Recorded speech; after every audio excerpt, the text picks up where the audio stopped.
Hello students, good afternoon everyone. तो last lecture में हम लेंजिस लॉ के बारे में पढ़ रहे थे और स्टैटिक ईएमआई के बारे में पढ़ रहे थे। आज का जो हमारा टॉपिक है वो भी एक इम्पोर्टेंट टॉपिक है, दैट इज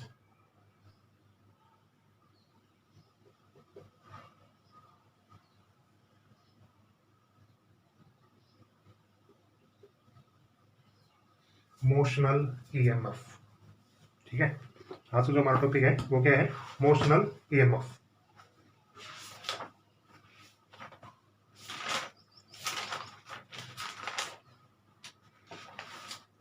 तो आप अगर एनसीईआरटी में देखेंगे तो एनसीईआरटी में एक टॉपिक है मोशनल ईएमएफ। ठीक है, उसी को हम कंटिन्यू करेंगे आज से। ठीक है, 2 लेक्चर लगेंगे इसमें भी कंटिन्यू होने में। देखिए, मोशनल ईएमएफ क्या होता है? मोशनल ईएमएफ क्या होता है? एक फिक्स यू शेप्ड फ्रेम, एक फिक्स्ड यू शेप्ड फ्रेम, जैसे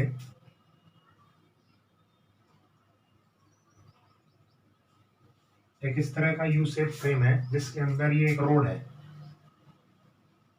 रोड। ठीक है, और ये कैसी रोड है? कंडक्टिंग रोड है।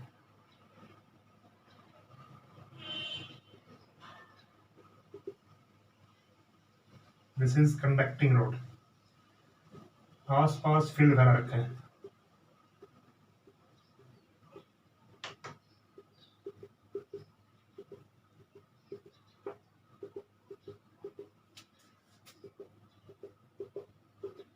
ठीक है, और ये फील्ड कैसा है? परपेंडिकुलर टू द प्लेन, अंदर है। क्रॉस का मतलब आप समझ गए होंगे अब तो। ठीक है, अंदर की तरफ, और डॉट का मतलब बाहर की तरफ। ठीक है, अब हम इसको वी वेलोसिटी से आगे ले जा रहे हैं। मोशनल का मतलब अब हम इस रोड को क्या कर रहे हैं? मूव कर रहे हैं। ठीक है, विद वी वेलोसिटी, और ये एल इसकी लेंथ है। ये एल क्या है? इसकी लेंथ। ठीक है, तो इसके 3 कॉन्सेप्ट में आपको 3 मेथड बताता हूँ वो करने के।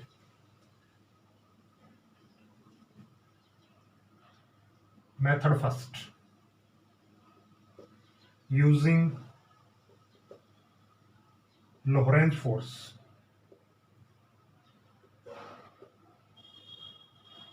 Using Lorentz force. ठीक है, आपको ईएमएफ बताना है। देखो, मोशनल ईएमएफ का मतलब क्या होता है कि किसी भी मैग्नेटिक फील्ड के अंदर कोई रोड को हमने चला रखा है, लेकिन ये पार्ट कौन सा है? अपना पहला पार्ट रहेगा ट्रांसलेटरी, जो एक दिन मैंने आपको बताया भी था। ठीक है, तो इसमें 2 लेक्चर लगेंगे।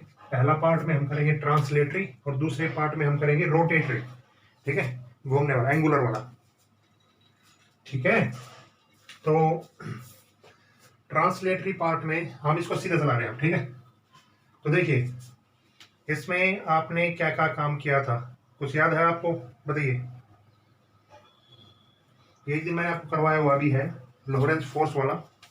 देखिए, इसमें आप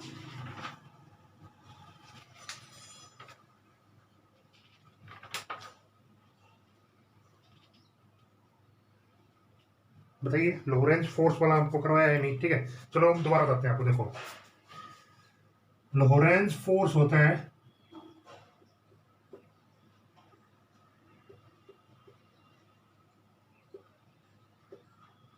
ये तो पढ़ा है आपने, Q इंटू में V क्रॉस B, पढ़ा है आपने ये? ठीक है,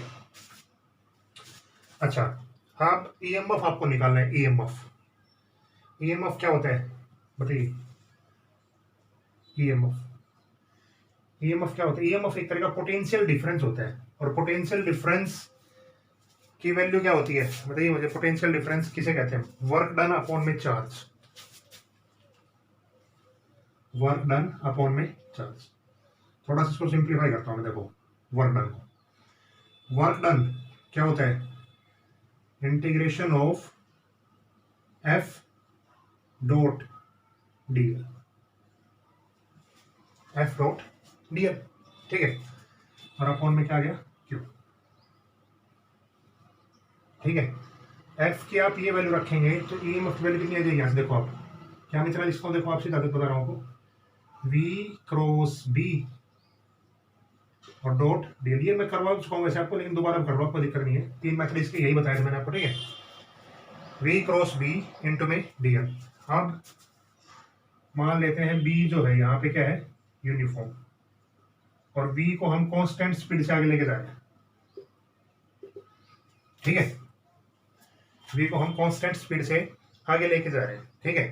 तो अब आपको क्या चेक करना पड़ेगा, बताइए। तो कांस्टेंट स्पीड से आगे लेके जा रहे हैं वी और बी को, वी और बी कांस्टेंट हो गए तो इंटीग्रेशन से बाहर आ गए, और इसका इंटीग्रेशन क्या बनेगा, पूरा एल लेंथ। डीएल था ना स्मॉल, इसको हमने एल लिख लिया, ठीक है। अब इसका हम डॉट प्रोडक्ट करेंगे वी क्रॉस बी। पहले तो वी क्रॉस बी आप बताइए, वी क्रॉस बी क्या होगा।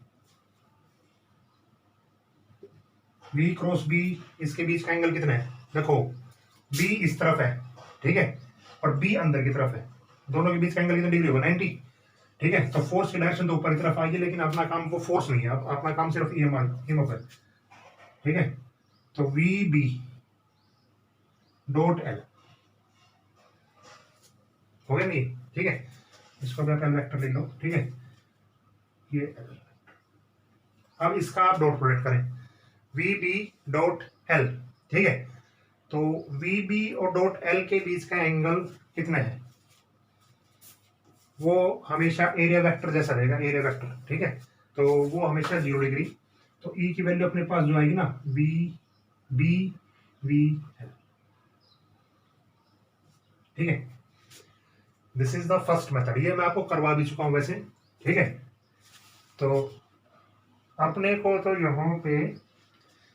को तो यहाँ पे क्या चाहिए, फ्लक्स रूल, ठीक है। तो दूसरा मेथड हम करेंगे, वो करेंगे फ्लक्स रूल का, उसको भी देखिए आप पहले, ठीक है। ये तो सिर्फ हम लॉरेंस फोर्स की हेल्प से निकाल रहे हैं। दूसरा मेथड अपना रहेगा method second, using flux rule. कौन सा rule, flux rule.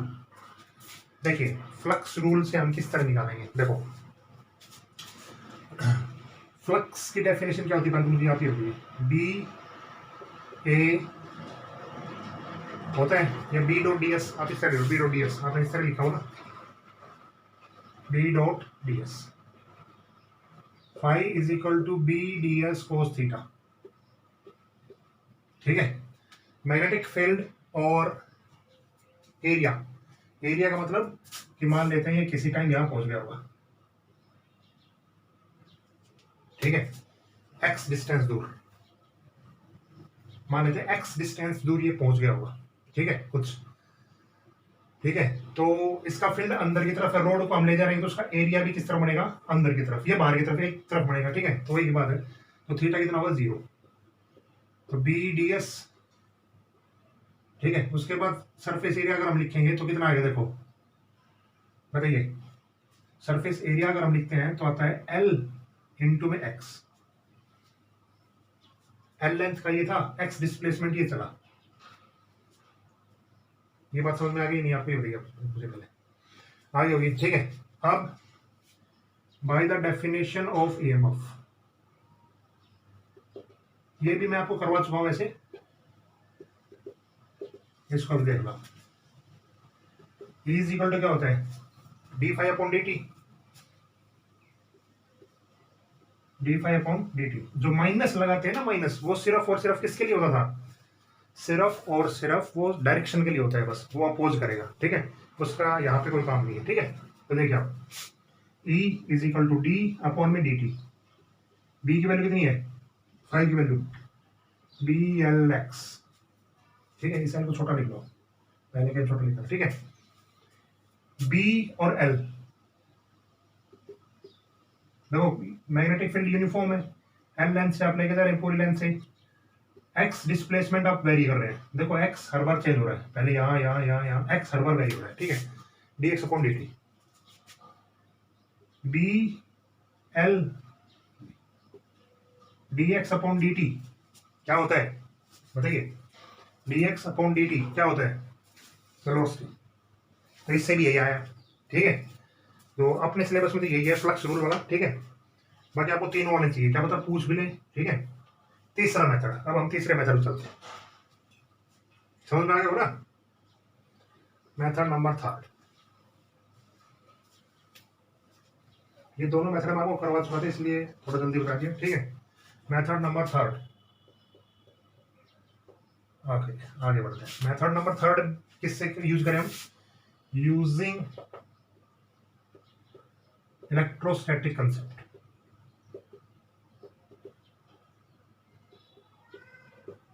Electrostatic concept, देखो इलेक्ट्रोस्टैटिक कंसेप्ट में आपको देखो क्या करना है, देखो मैं बताता हूँ। देखो सबसे पहले आप क्या करें, दो फोर्स लिखे दोनों। पहले तो इलेक्ट्रिक फोर्स, क्या आपको पढ़ा है आपने, ये पढ़ा है अभी आपने, F is equal to Q E of F is equal to Q into में V क्रॉस B, ठीक है। तो V क्रॉस B का एंगल 90 डिग्री है, तो क्यू वी बी पढ़ा है आपने, ये बताइए, ठीक है। अब डायरेक्शन देखो, डायरेक्शन देखो, ठीक है। मोशन इस तरफ, फिर अंदर की तरफ, तो मैग्नेटिक फोर्स तो कहां पे आया, ऊपर की तरफ। This is magnetic force F M, ठीक है। अब इलेक्ट्रिक फील्ड की बात करें तो इलेक्ट्रिक फील्ड का जो फोर्स होता है वो किसके कारण होता है, इलेक्ट्रॉन के कारण होता है। किसके कारण होता है, इलेक्ट्रॉन या प्रोटॉन के कारण। तो जब ये रोड घूमेगी तो इलेक्ट्रॉन किस तरफ चलेंगे, देखो फोर्स ऊपर की तरफ तो करंट ऊपर की तरफ, इसका मतलब इलेक्ट्रॉन की डायरेक्शन कैसे रहेगी, इसके अपोजिट। तो ये इलेक्ट्रिक फोर्स हो गया एट इक्विलिब्रियम स्टेट्स।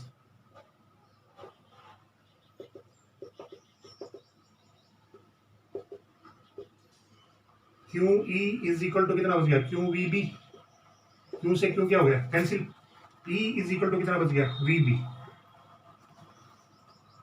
ठीक है। अब एक चीज सुनो आपने, अभी आपने, आपको मैंने एक बहुत पहले फर्स्ट मिनट में आपको एक फॉर्मूला दिया था Ved, V is equal to E into D, Ved आया कुछ ध्यान, कैपेसिटर में देख लेना आप, ठीक है, वेद, ठीक है। वो यहाँ पे यूज करना पड़ेगा, क्यों यूज करना पड़ेगा, देखो पोटेंशियल डिफरेंस कुछ क्रिएट हुआ क्योंकि करंट बना, ठीक है। तो E इलेक्ट्रिक फील्ड और D अब डिस्टेंस नहीं, अब इसकी क्या है, लेंथ। तो यहां से E की वैल्यू अगर आप निकालें तो कितनी आएगी, V अपॉन में L, और V क्या है, पोटेंशियल डिफरेंस, इसको मैं E भी लिख सकता हूँ, EMF, यही तो बात है, हमें तो मैक्सिमम पोटेंशियल डिफरेंस दिखाना है, तो E लिख दिया हमने, ठीक है। तो E की जगह ये वैल्यू रखें हम, E अपॉन में L is equal to VB। तो E की वैल्यू अल्टीमेटली क्या आ गई, बस। तो ये तीन मेथड थे करने के, शायद आपको तीनों मेथड ही समझ में आ गए होंगे आराम से, कोई दिक्कत नहीं होगी, ठीक है, ठीक है। धीरे धीरे आप पढ़ते रहिए, ठीक है, थोड़ा सा ध्यान देते रहिए, क्योंकि अब मैं भी एक अच्छे लेवल से पढ़ रहा हूँ, HC वर्मा से, कहीं कहीं से कंसेप्ट मतलब जो भी मिलते हैं, ठीक है। तो ये तीनों कंसेप्ट आपके हो जाएंगे, कोई दिक्कत नहीं है, ठीक है। अब अगली चीज इसी में,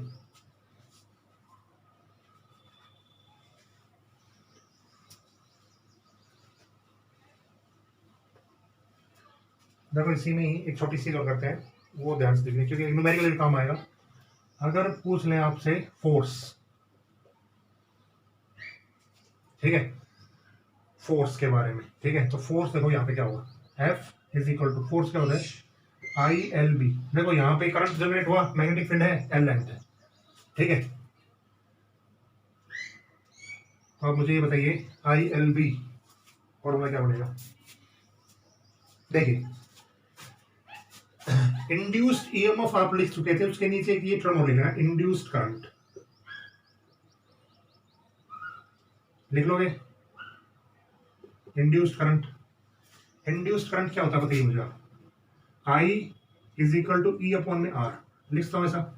अगर इसके सर्किट के अंदर करंट आएगा तो रेजिस्टेंस भी आएगा कुछ ना कुछ, तो V अपॉन, जैसे V is equal to IR होता है ना, वही फॉर्मूला लगाया है बस, ठीक है। और E की वैल्यू अभी आप निकाल चुके हो, BVL अपॉन में R, यहां पर रख दीजिए बस। देखो I की जगह रखा आपने BVL अपॉन में R और L इंटू B, तो फोर्स अपना कितना आ गया, B square L square V upon में R,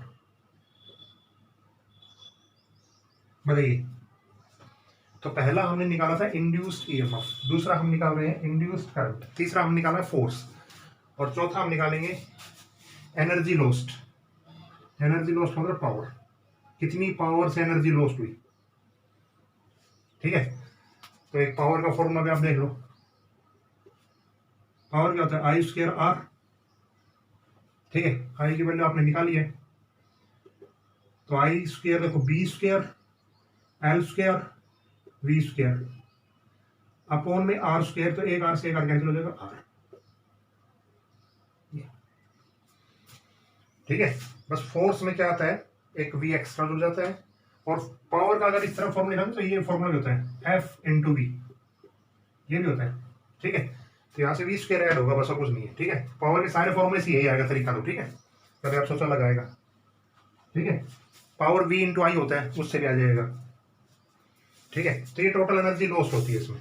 ठीक है, मतलब जैसे ये इमोशनल ईएमएफ में दो तीन चीजें और भी आती हैं, यही कि फोर्स क्या लगेगा, इंड्यूस करंट क्या होगा, एनर्जी जो लॉस्ट होगी एनर्जी कंसिडरेशन में आपका अगला टॉपिक यही है, उसमें पावर कितनी रहेगी, कितनी एनर्जी से हीट प्रोड्यूस होगी, कितने पर सेकंड होगी। ठीक है, ये वाली चीजें। तो यहां तक आपको क्लियर हो गया ये इस टर्म के बारे में पूरा। ओके, आगे एक टर्म और,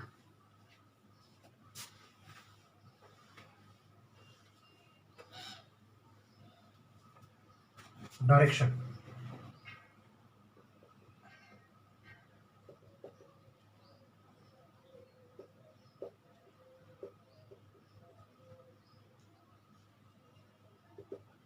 डायरेक्शन ऑफ इंड्यूस्ड करंट। अब आपको नेक्स्ट काम बताना है इंड्यूस्ड करंट की डायरेक्शन क्या होगी। ठीक है, देखिए किस तरह हम निकालेंगे इंड्यूस्ड करंट की डायरेक्शन। देखो, इसके भी मैं दो तरीके बता देता हूं आपको। पहला तो यूजिंग लेंस लो, और एक नया रूल यहां से बना, क्योंकि ये तो मैं आपको करवा चुका हूं, लेंस इज लो। ठीक है, और एक रूल यहां से एक और बनता है, उस रूल का नाम है फ्लेमिंग राइट हैंड रूल।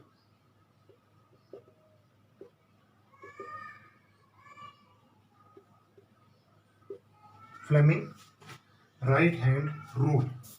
देखिए दोनों क्या है। देखो,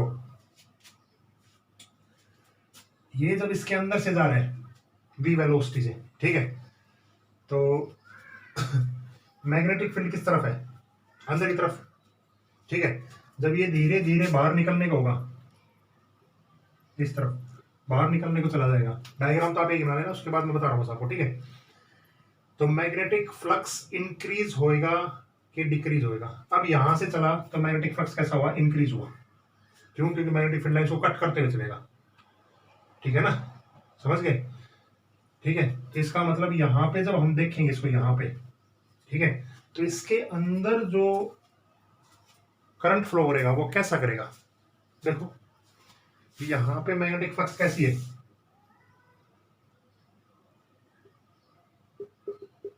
बताइए मुझे मैग्नेटिक फ्लक्स कैसी है, बताइए। मैग्नेटिक फ्लक्स इंक्रीज कर रही है कि डिक्रीज कर रही है।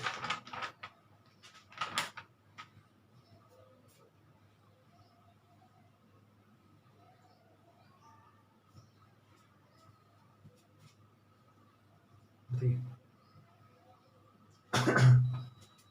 सोचिए।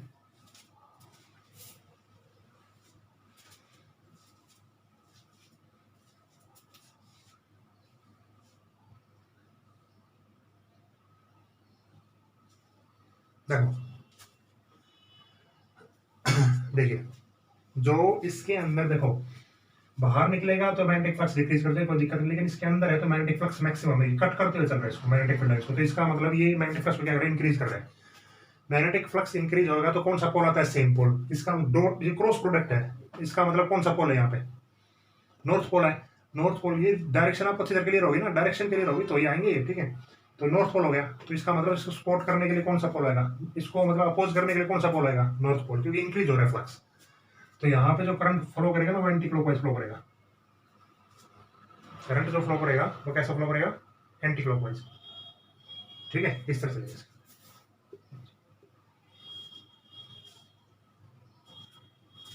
ठीक है, या आप सीधा एक रूल अब यूज कर लीजिए, अब एक Fleming left right hand rule. ठीक है। फ्लेमिंग राइट हैंड रूल जब आप यूज करेंगे तो देखिए आप क्या यूज करेंगे। देखो अब की बार आपको राइट हैंड यूज करना है बस। कौन सा रूल यूज करना है? Right hand. तो लेफ्ट हैंड किसके लिए यूज करते थे आप? फोर्स के लिए। राइट हैंड डायरेक्शन रिड्यूस करके देखो वही काम है। First finger magnetic field, thumb force, जो इंडेक्स फिंगर होगी ना,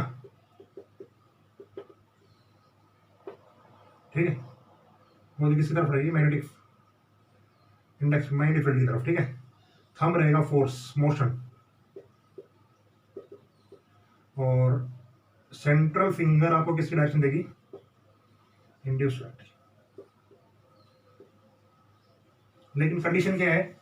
B is perpendicular to L, B is perpendicular to V, V is perpendicular to L। तीनों चीजें आपस में क्या होनी चाहिए? परपेंडिकुलर होनी चाहिए। क्लियर ये चीजें? देखिए राइट हैंड रूल लगाते हैं। मैग्नेटिक फील्ड किस तरफ है? अंदर की तरफ, ठीक है। मैग्नेटिक फील्ड किस तरफ है? अंदर की तरफ, ठीक है। ऐसे मोशन किस तरफ है? मोशन होती है, मोशन इस तरफ है। देखो मोशन किस तरफ है? फोर्स किस तरफ लगेगा? नीचे। ये बात समझ में आई नहीं? ठीक है। तो करंट ऐसे ही होगा एंटी क्लॉकवाइज। बस देखो ये ऐसे है, नहीं ऐसे ये सेंटर फिंगर देखिए सिलेक्शन। देखो मैग्नेटिक फील्ड ऐसी है, ठीक है। अब आप क्या करेंगे? मोशन की तरफ आप उंगलियां लीजिए। ये मोशन की तरफ उंगली हो गई। थंब डायरेक्शन किस तरफ है? इंड्यूस्ड करंट की डायरेक्शन ही है, जो अपोजिंग करंट है, ठीक है। इलेक्ट्रॉन की डायरेक्शन है ये, अपोजिंग करंट, ठीक है। तो करंट ऐसे ही फ्लो होगा, ठीक है। कैसा करंट है ये? Anti clockwise. समझ गए ना कि नहीं? ठीक है। तो कौन सा रूल आप यूज कर ले? ठीक है। लेंज लो रूल कर ले, Fleming right hand rule, direction सभी की सेम आई है जैसी, ये बात ध्यान रखना, ठीक है। क्लियर ये चीजें? तो पहला पार्ट क्लियर हो गया आपका। एक पार्ट और 22 मिनट की वीडियो बची अभी। चलो अब आप एनसीईआरटी में आइए।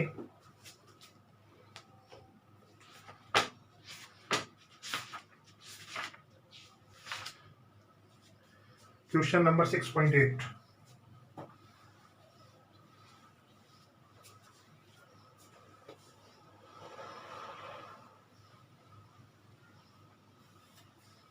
बता देता हूँ, थोड़ा सा हिंट दे देता हूँ, बिल्कुल सेम टू सेम वैसे यही है, ठीक है।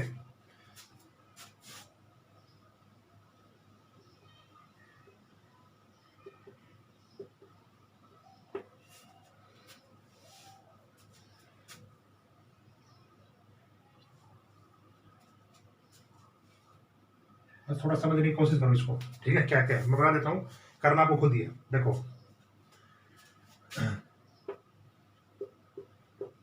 क्योंकि ये बच्चों को बहुत डिफिकल्ट लगता है, लेकिन है आसान, बिल्कुल मुश्किल नहीं है। ये एक यू शेप है, और इसमें आप मैग्नेटिक फील्ड दे रखी है बाहर की तरफ, डॉट लगा दी ना मैंने, तो डॉट का मतलब क्या है? बाहर की तरफ, ठीक है। इसमें एक एल लेंथ रोड है, ये एल लेंथ रोड, ठीक है। और ये चली है, यहाँ भी मैग्नेटिक फील्ड है, ठीक है।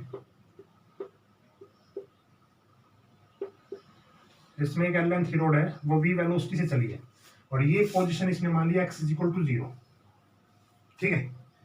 उसके बाद ये कहीं बीच में रुकती है यहाँ पे, ठीक है। और ये वाली पोजीशन इसने मान लिया x is equal to b, मतलब यहाँ तक, ठीक है। ओके, वी वेलोसिटी आगे चल रही है बस ये, ठीक है। उसके बाद ये कहा गया है अब कि ये रोड फिर यहाँ पहुंच गई, ठीक है। और वो पॉइंट मान लिया x is equal to 2b।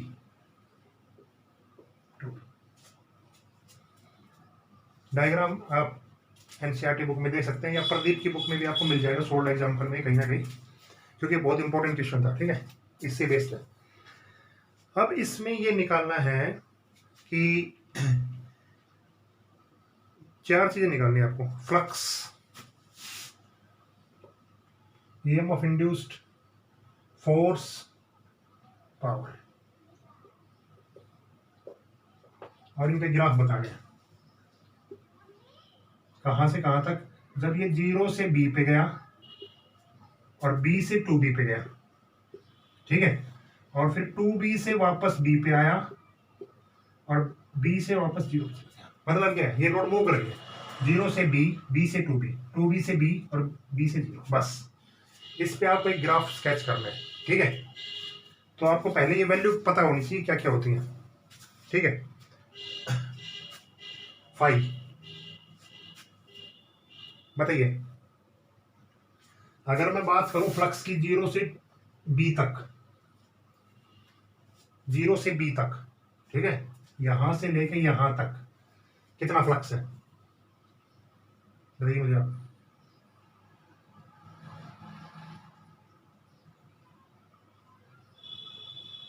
ठीक है, तो यहां से यहां तक है फ्लक्स बी एल एक्स और बी एल बी। ये बताता हूँ कहां से कहां तक है।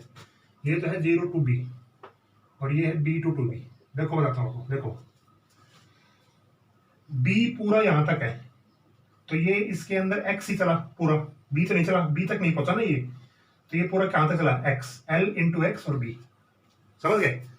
इसी तरह बी से आगे जब हम चलेंगे टू बी तक, तो क्या आ जाएगा, बी एल बी, बी ही चला, ये पूरा वहां तक नहीं चला, ठीक है। ये समझ में आएगा नहीं, आप भी बताइए मुझे। X is greater than B two B, ठीक है। इस एरिया के अंदर क्या आएगा, फ्लक्स क्या आएगा, कांस्टेंट आएगा या नहीं, मुझे ये बताइए आप। फ्लक्स कैसा आएगा, कांस्टेंट। कांस्टेंट का मतलब, कांस्टेंट का मतलब ये होता है कि यहाँ पे मैग्नेटिक फील्ड लाइंस तो है नहीं, मैग्नेटिक फील्ड लाइंस नहीं है, मैग्नेटिक फील्ड लाइंस नहीं है, तो इसका मतलब क्या आएगा, यहाँ पे कोई फ्लक्स क्रिएट नहीं होगा। नहीं, मैग्नेटिक फ्लक्स नहीं आएगा तो इसका मतलब यहाँ पे कोई करंट इंड्यूस नहीं होगा, ठीक है। फ्लक्स कांस्टेंट है, क्यों, क्योंकि यहाँ पे मैग्नेटिक फील्ड लाइंस क्या है, कांस्टेंट है, ठीक है। आगे मैग्नेटिक फील्ड लाइंस है ही नहीं, ठीक है, तो कांस्टेंट हो गया। तो बी से टू बी तक हमने मान लिया बी, और 0 से बी तक क्या था, एक्स। ईएमएफ इंड्यूस क्या होता है,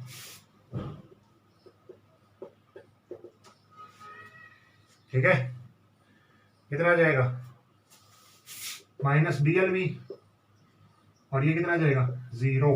क्यों, क्योंकि यहाँ पे कोई फ्लक्स था नहीं, कांस्टेंट टर्म का आप डिफरेंशिएशन करेंगे तो 0, तो 0 से बी के लिए कितना आ जाएगा, और बी से टू बी के लिए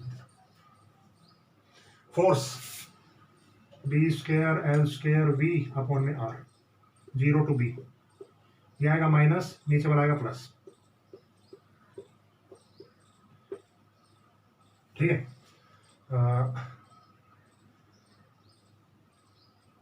जब हम इसको बी टू 0 लेके जाएंगे तो बीच में तो 0 रहेगा, वहां पे 0 रहेगा, ठीक है। देखो समझने की कोशिश करो आप, क्या है, बी से टू बी तक तो कोई मैग्नेटिक फील्ड लाइन है ही नहीं, तो कोई फ्लक्स क्रिएट नहीं होगा, फ्लक्स क्या है, कांस्टेंट, तो इसका मतलब ईएमएफ भी 0 वहां पे, फोर्स भी 0, पावर भी 0, मतलब इस पोर्शन में सब कुछ क्या रहेगा, ई भी 0, पावर भी 0, फोर्स भी 0। क्यों, क्योंकि मैग्नेटिक फील्ड लाइन है नहीं, बी है ही नहीं, ठीक है, तो ये 0 रहेगा। सिर्फ कब होगा, 0 से बी जाएंगे और बी से 0 आएंगे, बस, ठीक है, बी से 0 आएंगे, तो ये 0 से बी तक माइनस रहेगा, ये प्लस रहेगा। ये देखना आप माइनस क्यों रहता है, प्लस क्यों रहता है, आपको ये आपको सोचना है और फिर मुझे बताना है, ठीक है।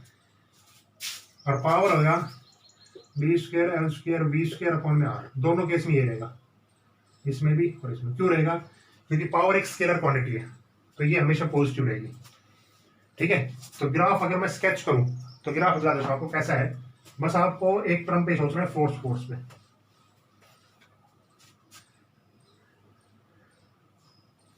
फ्लक्स पहले इंक्रीज हुआ फिर कांस्टेंट, ठीक है,